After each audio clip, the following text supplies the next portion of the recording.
Jamalpur station in করতেছে। তিস্তা তিস্তা ট্রেনটি ঢাকা থেকে ছেড়ে এসে জামালপুর স্টেশনে ইন করতেছে। এখান থেকে দেওয়ানগঞ্জের উদ্দেশ্যে ছেড়ে যাবে। এই যে তিস্তা ট্রেন ছেড়ে চলে যাচ্ছে। তিস্তা ট্রেন অলরেডি চলে যাচ্ছে। ওয়াও ওয়াও, কি সুন্দর ট্রেনটি চলে যাচ্ছে। গাড়িটি ডাকুনি হচ্ছে।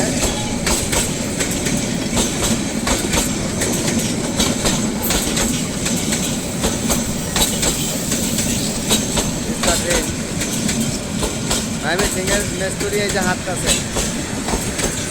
ময়মনসিংহ 20 নম্বর গ্যাংয়ের মেস্তুরি এখানে হাঁটতেছে। এই যে দেখেন 707 নাম্বার ট্রেনটি